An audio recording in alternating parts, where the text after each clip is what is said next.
Thanks, Chelsea and the team. That's great. So we've been doing a teaching sermon series. We've done 1 week. So when I say we've been doing, we've started. It's a sermon series on one of our phrases, share. So follow, bless and share is what we're really committed to as a church. Following Jesus, blessing the world and then sharing with each other. And so this is the second series. Last time, I don't know if anyone remembers what it was last week. Speak the truth in love. Well done, there's a point there. So speak the truth in love. And I think the thing that I took home from that is we can speak the truth, we can speak in love, but unless those two are together, we're not doing a great job. Truth without love is pretty nasty, and love without truth is manipulative or abusive or something. So just keeping those truth and love being really important for us. So Matt challenged us. He said, I'd like you to go out and ask 3 people for some feedback and to speak into your life in truth and love. I don't know how you've gone with that. I'm just expecting everyone's gone and done that, and it's been a great experience. Okay, if you haven't, then you can actually, there's no deadline for that task, so you can try again. But really encourage you to do that. Today we're looking at having space. Now, the important part here, this whole section is called Share, which is about sharing life together. This one, having space, is one that's really important for you to have yourself and having space for others. And we'll talk about both of them.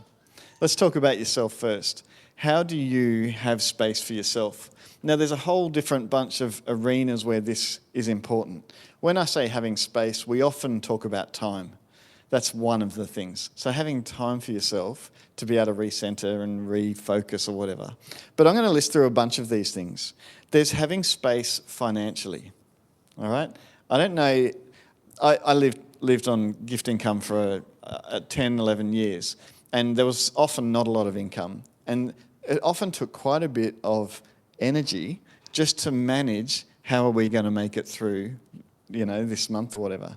And I know on a paycheck, it can be a very similar experience. There's so many in our society who are living paycheck to paycheck, starting to panic as that 2 week comes up and starting to have to work out, oh my goodness, how are we going to make it through this one? And so there's financial space. I don't know, we'll talk about how to work through some of these in a minute. There's also emotional space. You know, when the feeling world is right up here and you're on the edge, either with anger or with tears, and your emotional world is kind of a bit, the glass is quite full and about to overflow kind of thing. And so finding space for your emotional world. There's also the physical. How do you have physical space? That'll look like sleep and rest. And my body just needs a break. All right? It might be that I need to sunbake on the beach one afternoon. Okay? Don't picture that, by the way. There's also social space. Now, this will be different for different people. I just need some time away from people just so I can collect myself again. Having space from people. Now, for some people, it actually might be the opposite of I just need some space with people just to actually be able to breathe again, because on my own it gets pretty intense. All right? Could be both ways. We talked about time. I think that's the obvious one, having time. I don't know how busy your schedule is. Often people say, I'm talking at Lena Valley, often people say that as you hit retirement, you have less time than what you had before. It's just unstructured work rather than structured. I don't know if that resonates. Also, mental space. Sometimes your your brain might just be going overloaded, and you might need to find, how do I find space in my mental arena? And that's an interesting one, trying to get to sleep and your brain's just racing or whatever it is. And then how do you find space in your spiritual arena? So spiritual is about meaning and purpose, connection with God, eternal. And do you need to find space where, because you're lacking meaning and purpose, do you need to find a way of having time with God and finding a bit more spiritual depth there as well? Now, I want to show you a picture that kind of captures a bit of what this looks like. So this is I went into someone's room in this building this week. No, this is no one's room that I know. I just did a general search on the internet for messy youth bedroom. I don't know why I just put youth in that word, but it seems to be a thing. Now you can see a fair bit of chaos there. It's difficult to find space in that place. As a youth worker, I often felt one of my jobs was, and I'd have a mental picture of this kind of thing Can you imagine trying to find where to put your feet on the floor so you can actually stand firm and strong? It's difficult in a place like that. Everything I step on, there's Lego, and it's always Lego. Clothes, keeping the carpet clean, that's what they excuse themselves with.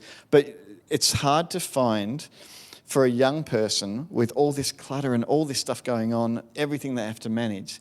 Where can I just stand and be myself? And as a youth worker, I often felt like I was lending a part of myself to help them just clear enough space to find a foothold so that they could stand and begin to be centered and find themselves. And for a youth progressing through the emotional years, that's been quite significant. And so watching these young people find out, who am I? What am I like? What am I worth? Where can I stand confidently? It is about clearing some of the clutter and making some space for themselves. Now, as I talk about all those arenas, that job doesn't change. I don't know if you can relate to that picture in one of those arenas of your life. Yours might be mental or it might be rest. You might have a completely cluttered schedule. You might be financially just drawn out and you just need to work out, where can I put my feet to find some space? Now, there's not normally a silver bullet for this sort of thing. What has to happen is you need to actually reprioritize, rework out, well, how am I spending my time? How am I spending my money? How am I investing in my relationship with God? How can I actually change my behavior and my patterns of behavior, my priorities, so that I have a bit more space so that I can stand firm? That's what we're talking about today. All right? We're going to do a little survey because I'd like to see roughly where the church feels it's lacking space. So we'll chuck up this Mentimeter. If you know how to scan it, that's great. I do see a quarter of our congregation go, I'm not using tech again. But give it a shot. And if you struggle with that, just get the person next to you to write it in for you. What I'd like you to do with this questionnaire is it asks you about, in those 7 arenas, where do I not have enough space? You can slide it right up to 5 if you don't have enough space in that arena. Okay? If you think, actually, do you know what? Time-wise, I think I'm in a sweet spot. That would be number 1 because it's just right. Okay? So where do I not have enough space? So we're going to leave you for a few minutes to have a go at that. We'll pop the results up and see where, as a whole congregation, we feel like we are. Okay? Go for it. Talk amongst yourselves. I'll stop talking for a bit. Press F11 on that one. All right, there you go. Now you can see it. So that, especially for us streamers, it's nice for them to be able to see that. So that's where we're sitting as a church. Creating more space for our spirits is important, and emotional space goes along with that. I'm not surprised those two are fairly strongly linked. All right, interesting. I can't tell from that how many people answered. 57. So that's a lot of people who answered. So thank you, guys. Let's keep going. The other part of it is, how do we make space for other people? So we'll talk about how to make space at the end of this talk. We'll come back to that. How do we make space for others is another important thing. There are so many verses about putting others above yourself or loving others as yourself. And how do we create space for them? We'll look at Jesus in a minute because he's a really great example. But I was hanging out with a few 12-year-olds the other day. It sounds creepy. I've got a kid who was 12. And so just hanging out with them and watching how they relate together. And these 3 12-year-olds, and I've seen it all over the place, were really busy. All 3 of them were talking at once. No one was listening, and they were having a great time. All right? I don't know if you've experienced that. And it's a part of child development, is my world revolves around myself as a child. And it's not until a bit later you start to work out that there's such thing as connection. And so you'll watch a 5-year-old child, they play in parallel to each other. They don't play with each other. It actually takes a more mature person to actually initiate something where they can actually play together rather than just in parallel on their own. And you'll see that development happen. But I've seen plenty of times for teenagers, as they reach 14, 16, 17, they start to learn that you can have really beautiful, strong connections with other people by making space for each other. So hopefully we've all made it through that stage in here. But we've worked out that actually there's something really precious about putting myself aside for a minute and having space for the other. And that's the relationship side of thing. Part of that is, how can I, as a Christian, provide space for others and strengthen connection as a relationship, but also allow them to have space to learn how to connect with God. And I remember I've taught quite a few times just getting a bunch of teenagers. There'd be a classroom of 20 or 30 of them, 13-year-olds, and I'd say, just lay on the floor, get comfortable. We're just going to have a minute silence and just find something in that minute, focus on your breathing, concentrate on how your body's feeling, and we'll just have a minute silence. Now, for a 12 or 13, that is nigh on impossible. And so as soon as you're 5 seconds in, someone does a fart, everyone else laughs, and someone does a burp, and they're all chuckling, and then someone starts laughing hysterically and has to leave the room. But it takes a few goes to have a bit of practice. But I'll tell you, after a few times of working out how to have silence, there's something, it only takes a few goes to learn it. There's something about this really precious thing of having some silence together in that space. And you only have to have that silence for a minute or 3 minutes, 5 minutes. And you'll notice after that time, everyone's like taking a deep breath, and like these kids have learned that silence and space is precious. And there's something nice about doing it together, but also just to teach them that you don't have to be fully engaged all the time. You can actually stop and just focus on the here and now. I had a really good Christian friend in England who was he was right behind all the research on mindfulness and how significant that was, being present in the moment, how important it is for our mental health. And so that's one thing that I think is really precious that we learn, is how do we make that space and how do we help others find that space. Let's have a look at Jesus. He gives such a good example. Now, if you want to know what Jesus did, you read Mark. If you want to know a bit more of his character and why he does things, you read Luke. If you want to know how Jesus fits in the whole of history and the eternal plan, you read Matthew. So we're going to look at Luke because I want to get some of the subtleties of how Jesus related to people. And Luke actually goes into sharing a few stories of how Jesus relates to others. And you really capture a glimpse of who Jesus was and what he was like. So you'll know the story of Zacchaeus. Well, some of you will know the story of Zacchaeus. It's funny, the Bible gives us detail. He was a short guy that climbed up a sycamore tree. Okay? Now, let's go a bit more detail than that, though. I want you to imagine, I don't know how to do this sensitively, but imagine in World War II that the Japanese actually defeated the Pacific. And then what that would mean for us now is we would be learning Japanese as our official language at school. We would actually have armies controlling our streets and making sure that we did what we were supposed to do. We would be oppressed. In the case of looking at the Israel times, they were oppressed for hundreds of years by the opposing force. So we'll go back to the Middle East. Israel had been under Roman occupation for a long time, 130 years in a really concentrated, strong way. So I want you to imagine, can you picture back 130 years ago?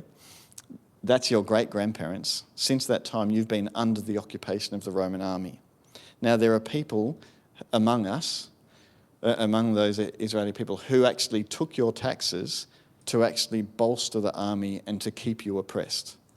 All right? What we need to do is we need to get a view of how Zacchaeus was viewed by those around him. So Zacchaeus was a chief tax collector. So he managed all these tax collectors. He then took your money and gave it to the Roman Empire so that they could continue to oppress you. All right? They were a force that said, you can shoot to kill just to keep control and order. All right? It doesn't matter what you do, you won't be judged. We're actually needing to keep control of these people. Zacchaeus is the main conduit in Jericho that keeps his people oppressed. Now, I don't think we can really get a grasp of what that would be like, but geez, there'd be some hatred amongst us of that guy. You'd see him down the street, we would feel sick just even seeing him because he's the conduit who's betraying our people and continuing to betray us, and he's really rich. Can you picture it all? I don't know if you can feel the hatred rise. It's really hard to picture how they would have viewed him. All right, but Zacchaeus hears all this stuff about Jesus, this little short tax collector who's filthy rich off the taxes of the people. He hears about this Jesus guy who's coming through Jericho. And because he's so short, this is the bit I can't quite picture, a wealthy guy who's short who climbs up a tree, all right? I don't think I've seen that before. But anyway, this guy climbs up a tree because he wants a better view. Now, sycamore tree is like a fig tree. It's low branches. He's probably only one branch up, this high. He's not up there somewhere. But he's just sitting up in this little tree because he wants to get a glimpse of this famous person walking past who everyone's talking about. And so Zacchaeus is up there, and as Jesus walks past, people would have noticed this guy in elaborate clothing sitting up the tree, probably a fairly normal thing to do. But Jesus actually looks at him and he just says, Zacchaeus, I need to go to your house tonight. Now, if you're in that crowd, your view of Zacchaeus is repulsion and hatred. And Jesus says, Zacchaeus, I want to go to your place. Now, this is where we start to talk about having space for people. Why would Jesus do that? Like, surely that's someone he should have nothing to do with. Surely that's going to taint his reputation, destroy it. And then Jesus says, I want to have dinner at your place tonight. Now, the difference that makes, that is life-changing. That little act is life-changing for Zacchaeus. Zacchaeus invites him over and he says to him, guys, I'm going to give away half of everything I've got. Can you see the difference Jesus made by giving space to this guy? He says, I'm going to give away half of everything I've got. And if I've cheated anyone, I'm going to give them back 4 times what I stole from them. His life is transformed by Jesus seeing him and giving him a bit of space. And that's a beautiful story there. You'll know about Mary and Martha as well. Mary and Martha, they also lived not far from there. And Jesus is in Luke chapter 10. So again, Luke gives you a bit more glimpse into the story. Jesus is going to his friend's house, Mary and Martha. Lazarus lives there as well. And he walks in and Mary just plonks at his feet and just starts listening to him. I reckon a lot of us would be in that situation. But let me tell you what Luke says about Martha. Martha was distracted by all the preparations that had to be made. Some of us can relate to that as well. Okay, Martha's like flat out, oh my goodness, we didn't even clean the kitchen. I haven't even got any bread. All right, she's really distracted because Jesus is there and she wants to be hospitable. Mary is there and she wants to just be with Jesus and hear him. Now, you look at the subtle interaction and Martha actually trips out a bit and says to Jesus, don't you care that Mary's not helping me? My goodness. And Jesus said, Martha, Mary's doing what's important here. And he sees her and he invites her into that. Just have a bit of space, Martha. You don't have to get flustered and worry about all that stuff. Be present, I think is what he's saying to her. Mary's making a good choice here. And you look at Jesus all the way through, he's caring for people around him. I would call Jesus the patron saint of the disabled people because he's always seems to have time for disabled people, for the blind, the unhealthy, the sick. And he seems to always have time for them and to see them. The disciples often say, shush, get out of the way. Jesus is more important than you. That what we're doing is important here. And Jesus just has space and says, no, call them here and let's fix that up. And you'll notice he does the same for children. Whenever the children are there, the disciples are pushing them out. Jesus said, no, the kingdom's for such like these. Bring them in, and he blesses them. And so Jesus just constantly, even when his disciples have got it all wrong and they're irritating and they're saying, who's going to be the most important person when your kingdom comes? Can I sit on your left and right side? Jesus just seems to have space for them. And he must have rolled his eyes. I can't see how he wouldn't. But he just goes, guys, I don't think you've got this. And then he just provides a place that's safe for them and just responds to them. And I love looking at Jesus of having space for people. All right, but Matthew wants to tie this in to the Old Testament. And so Matthew wants to show us what did the old prophets say about who the Messiah would be. And let's have a look at that. So in Isaiah chapter 42 it says this, look at my servant. So Isaiah 730 years ago is talking about the Messiah who's coming. And he says, look at my servant, God is saying, look at my servant whom I strengthen. He is my chosen one who pleases me. I've put my spirit on him and he will bring justice to the nations. He will not shout or raise his voice in public. He will not crush the weakest reed or put out a flickering candle. He'll bring justice to all who have been wronged, and he will not falter or lose heart until justice prevails throughout the earth. Even distant lands beyond the sea will wait for his instruction. Do you know he wrote to Tasmania like that in Isaiah? Even distant lands beyond the sea will wait for his instruction. And so here, the bit I want to focus on, he will not crush the weakest reed. Can you picture bulrushes with those long stems and one of those lobby bits at the top? Alistair will give me the technical terms. But if you kink one of those, they become really fragile and they can't really stand on their own. And this one says, Isaiah, he will not crush the weakest reed. So he will care for that weakest reed. I don't know how you're feeling in any of those arenas that we talked about, but Jesus will be there with you and he won't just rip you off and throw you out. He actually cares for the crushed reed. It says he will not snuff out the flickering candle. Can you picture a candle that's just got that orange tint at the top of it, bit of smoke coming off? It's trying hard to stay lit, but it's just really struggling. It's right on the edge of being snuffed out. And Jesus will not snuff it out. He will breathe back into it and bring life to it. So Jesus is the person who will actually breathe life and care for that. So I don't know how you're feeling in your emotional world, in your physical world, but Jesus cares. That's the person who has prophesied. And you see through these stories him doing that.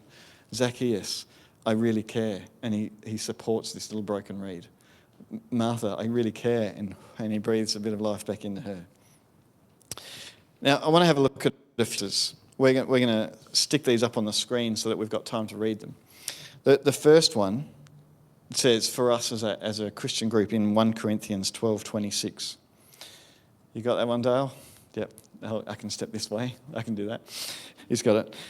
If one part suffers, every part suffers with it. If one part is honoured, every part rejoices with it. I don't know if you've experienced an intimate community.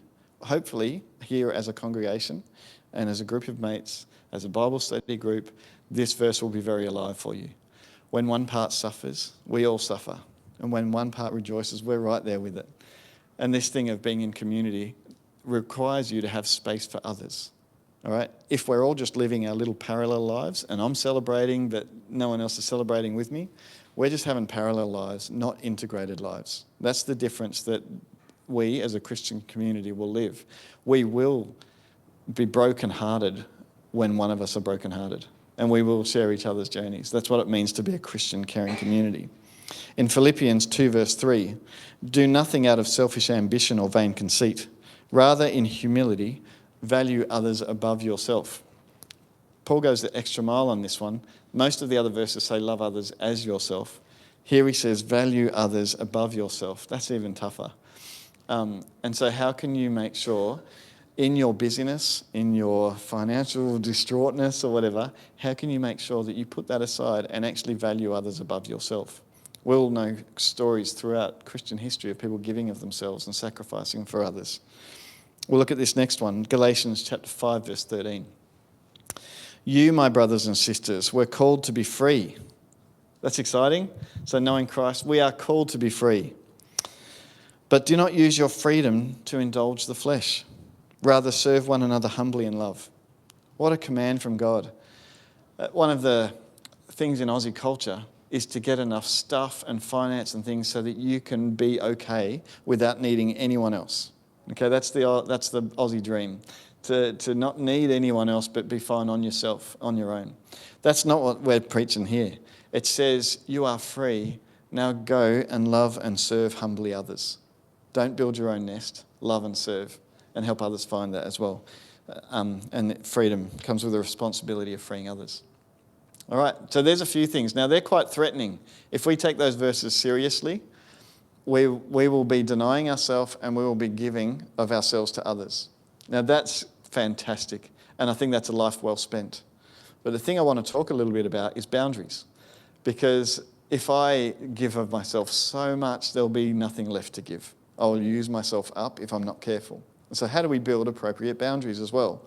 I heard one guy saying last week in my Kingdom cell, I don't know where the quote came from, I can't find it, said something like this: as a doormat, all right, we're talking about people just giving themselves over and over and over with no boundaries. As a doormat, it doesn't matter how flat you lay, there will always be someone to complain that you're still a tripping hazard. Okay? Which I think is a great statement. Our job is not to be doormats. our job, as Jesus showed us, is that he had space for himself as well. He went up on a mountainside, had quiet time. He kept connecting with God. He knew that without God, he wouldn't have the strength to continue, all that sort of stuff. But he wasn't a doormat. I'm not asking us to be doormats, not to give everything up and not look after yourself. In Proverbs 25, verse 28, it says, like a city whose walls are broken through is a person who lacks self-control. And so part of the journey, I think pretty much most of what I'm talking about today, is how can we actually set our life on a path direction that we need to have space and then have the self-control to follow it through, one of the fruits of the Spirit. An illustration that I appreciate for this is, I'm going to tell you a slightly longer story. Hope it's worthwhile, but just getting this illustration in your mind. 1,500 years ago on the British Isles, Rome had evacuated, had retreated. All of the infrastructure just left the nation and left it to tribal-based, survival of the fittest. But what happened was that there was, I have to shortcut this bit, but there was Patrick who took Christianity back to Ireland, is a beautiful story. And then Columba a generation after, and Bridie, Bridget, who take Christianity and build communities. And within a couple of decades, Ireland becomes a Christian nation. And then Columba takes Christianity over towards the Picts, who were really violent people at the time, up in the north, the Hebrides on the west of Scotland, and they established an island called Iona. And they set that up as a Christian ministry. And from there, they reached out. And when Europe calls it the Dark Ages, because Rome retreated and it became really dark times, in Ireland and in Scotland, what happened is it was a period of enlightenment. And scientific research, hospitality, reading, libraries, all of these stuff became really significant in those communities. And then, so that's in the Ireland and Scotland area. What happened was there was a lot of fights between clans, and over on the northeastern side of what we call England now, there was a kingdom that was really powerful, but the king got killed by one of the neighbouring pagans, and then they took over, and this king's son became king eventually, and actually, against all odds, he committed his warring to God and said, we're going to take back what was ours, our kingdom. And he defeats them, and he sets up this castle, which is called Bamber Castle. I don't know if you've ever seen it. This is not it. This is a later, it's evolved and evolved and evolved to be this beautiful castle on the sea there. But the kingdom was the biggest in England at the time. So it was a big kingdom. And the king writes to the people in Iona, and he says, can you send some priests over because we need more of God over here? All right, now it was a really pagan area. There wasn't much Christianity at all around there at the time. And so Iona says, all right, we'll send over some people. They send over a few people, an envoy. That envoy lasts for 6 weeks, and they just head back to Iona and said, we give up, we can't help these people. They're barbarians. They will never get to know God. And so they actually gave up. And there was this young 21-year-old guy called Aidan, and he was listening in this meeting about how they'd just given up and there's no hope for reaching these people. They're crazies. And this young 21-year-old stands up and he says, guys, the problem is you didn't love them enough. And he explains, you tried to impose on them your life and you didn't love them enough. And so they said, I don't know what their tone was. Might have been, oh, you try then. Or it might have been, oh, you sound like you've got a bit of passion, you go for it. And so Aidan takes 12 guys over and they head over to this castle, to Bamber. And the king says, I want you to live in my courts and you be in the centre of our community, and we want God to be right at the heart of everything we do. And as king and priest, we can make this nation great. And Aidan says, no, I don't think that's right, because I need a bit of space from all the politics and all the powers and stuff.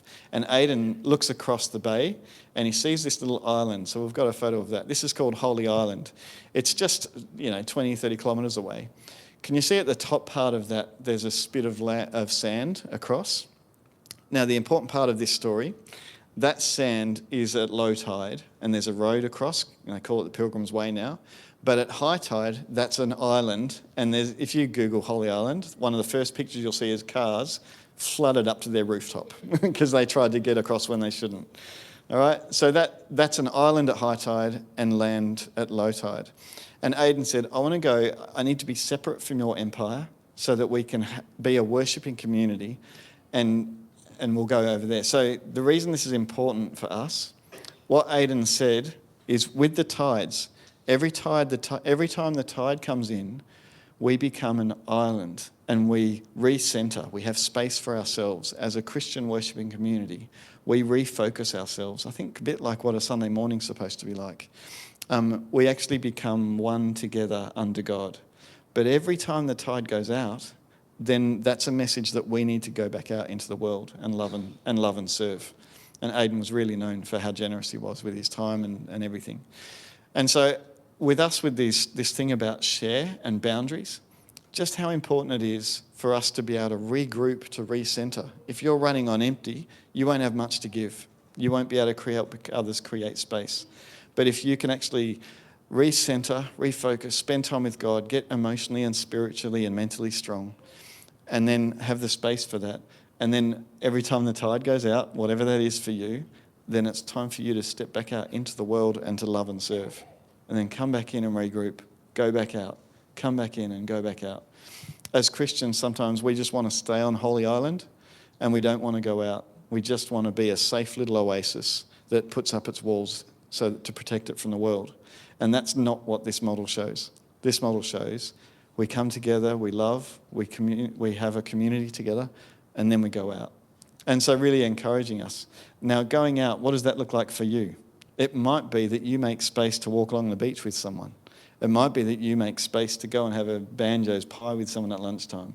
It might be that you actually provide some finances for someone you know is struggling.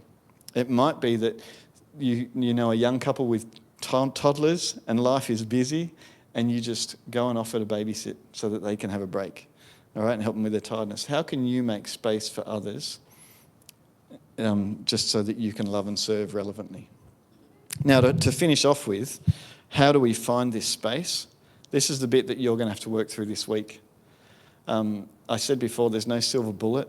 Sometimes to work out how to have space, if I'm really financially right on the edge all the way through, or if I have no time at all in my diary, I'm just flat out, I might be working 2 jobs and I just can't get enough time for myself.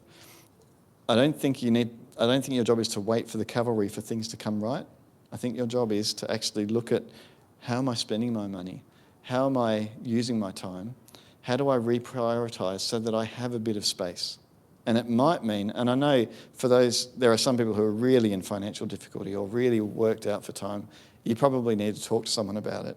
But for most of us, it'll be, do you know what? I just need to reprioritise. Maybe I don't need that new car. Maybe I don't need that new whatever. Maybe I need to downsize my house so that this isn't an issue. I've got some friends who actually sold their house and built a micro house to relieve that financial tension. All right, maybe I need to reprioritise some way so that I'm not living fully maxed out all the time, but I have space for myself and space for others. So basically what I'm asking is, what do you need to give up so that you have space for others? I think one of the big ones, this is quite interesting. I don't know if you've done this before. On your phone, there's a thing called the well-being. On an Android, it's called well-being. So I slide down the top and I hit the cog. You can do this with me if you want. I'm going to do it right now. Hit my cog, and halfway down there's a thing that says well-being, digital well-being, and parental controls. That might be a helpful one for parents. And it shows you how you've used your screen today. So I can have a look at my apps and see how many of my apps I've been using, how long my screen's been open for, and I can actually look at how much time I've spent over the last week. Here, can I go back a week? Here's my last week. I know you can't read it, but that's my last week of screen time. And so I can look at how much time am I investing in nothingness, okay? My digital device is useful for a few things, but mostly I just use it for blah time, all right? I come out of that time and just blah, all right? Watching Netflix, scrolling through Facebooks, whatever it is that you do, playing Candy Crush. I don't know what you do, but the phone, you'll be using it for hours and hours, especially for our younger guys, but that won't create space for you. That's designed to consume your space and become addictive. And so how can you actually, one of the easiest ways if you're short on time is put in some controls that say, I can actually tell Facebook, I only get 20 minutes a day on Facebook or 10 minutes a day on Netflix or whatever it is. You can set your times and it won't let you do more than that. So I'd encourage you, set some limits and then find ways of using your time in different ways. There'll be other ways that you spend your time, but that's one of the real key identifiers of this generation is our just numbness on a phone. So my challenge to you, we'll finish with one verse in a second, but my challenge to you is, how do you make sure that you have enough space in your life for those different arenas so that you can then also provide space for others? So don't just do space for yourself, go out and help others find space.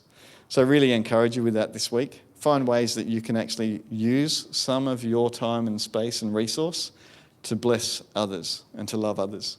So I'd love to hear some stories in a week's time of how you've been a blessing and actually shared some of what you have with others so that they can find more of themselves. All right, who's up for that challenge? I'll give you a second to think about it. Don't commit until you're ready. But who's up for that challenge? Okay, I am. And so let's be a community that loves well and that shares what we have.